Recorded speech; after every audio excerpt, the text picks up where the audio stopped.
बहुत समय पहले घने जंगल के बीच एक चमचमाती नदी बहती थी। उस नदी के किनारे कई जानवर रहते थे।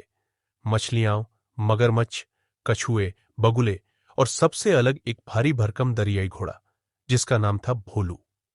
भोलू बहुत ताकतवर था, लेकिन दिमाग से काफी सीधा साधा। उसी जंगल में एक चालाक लोमड़ी भी रहती थी जिसका नाम था चतुरिका। उसका स्वभाव बड़ा धूर्त था। उसे हमेशा यही लगता कि दिमाग के बल पर ही दुनिया जीती जा सकती है। एक दिन भोलू दरियाई घोड़ा नदी से निकलकर जोर जोर से चिल्लाने लगा, देखो, इस जंगल का सबसे ताकतवर जानवर मैं हूं। कोई मुझसे टक्कर नहीं ले सकता। मेरी ताकत के आगे शेर और हाथी भी कुछ नहीं। जानवर उसकी बातें सुनकर चुपचाप मुस्कुराने लगे। सब जानते थे कि भोलू ताकतवर है, लेकिन अकल से बिल्कुल खाली। लोमड़ी चतुरिका ने सोचा, ये दरियाई घोड़ा तो ताकत पर घमंड करता है। अगर इसे थोड़ा सबक न सिखाया तो ये पूरे जंगल को परेशान करेगा। क्यों ना इसे बुद्धि और चालाकी की असली ताकत दिखाऊं। उसने भोलू को मजा चखाने की ठान ली। नदी के पार इंसानों का एक गांव था।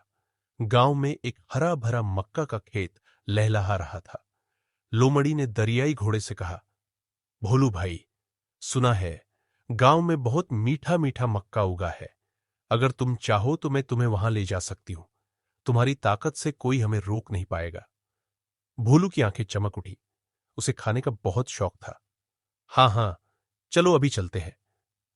चतुरिका ने सोचा, अब देखना यह अपने लालच और मूर्खता से कैसे फंसता है। गांव के खेतों के चारों ओर किसान ने जाल और गड्ढे बना रखे थे ताकि जानवर चोरी न करें।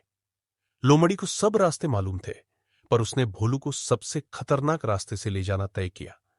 जैसे ही भोलू भारी कदमों से खेत में घुसा, धड़ाम से वह गहरे गड्ढे में जा गिरा। भोलू चिल्लाने लगा, बचाओ बचाओ। लोमड़ी ऊपर खड़ी होकर हंसने लगी। अरे भोलू भाई, अब कहां गई तुम्हारी ताकत? देखो, सिर्फ बल से नहीं, बुद्धि से ही असली जीत होती है। भोलू को अपनी गलती समझ आ गई। आखिरकार किसान आए और उन्होंने भोलू को देखा। डर के मारे लोमड़ी भाग गई। किसान ने बहुत मेहनत से भोलू को बाहर निकाला और वापस नदी में छोड़ दिया। भोलू ने उस दिन कसम खाई, अब मैं कभी ताकत पर घमंड नहीं करूंगा। असली ताकत दिमाग और समझदारी में होती है। लोमड़ी की चालाकी ने उसे सबक सिखा दिया था।